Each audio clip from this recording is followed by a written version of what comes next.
our colleague, Congresswoman Jamie Herrera Butler, for her leadership on the discharge petition itself. It would basically allow a bill that I had introduced about a month ago to come forward and give those who have already received a paycheck protection program loan a second opportunity to get one if they can prove they really need it. Their drop in revenue has been 25% or more, or it would let small businesses who didn't make it in the first round to receive a paycheck protection program loan. America's small businesses are absolutely critical to the economy. About half the people who work in America work for a small business. About 70% of the new jobs created in the American economy are created by America's small businesses.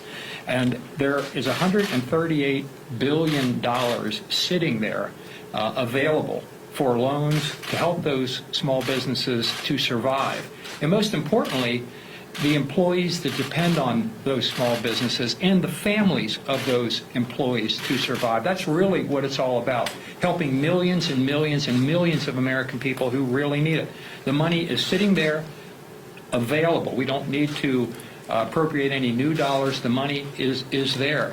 But it's shut down. It's been shut down now for 46 days, about a month and a half, and one person has the key to that funding, and that's Nancy Pelosi. And she won't bring it up for a vote. So the only thing we have available to us at this point, being in the minority, is the discharge petition process.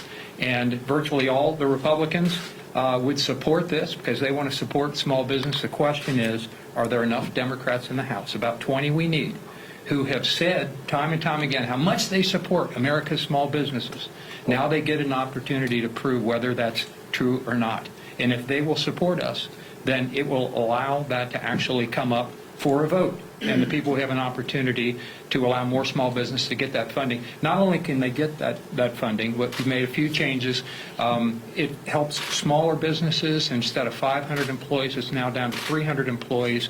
And it makes the forgiveness process more simplified, more streamlined than it was. And that will help a lot of people. And I'm not going to get into all the details now, but this is something that really we ought to do for those small businesses all across the country, and particularly the smallest of the small. $25 billion would be set aside for America's mom and pop small businesses, those that have fewer than 10 employees. I have a lot of those in my district in Cincinnati, Ohio, but they're all over the country. And I've talked to a lot of members about this, and this is really critical.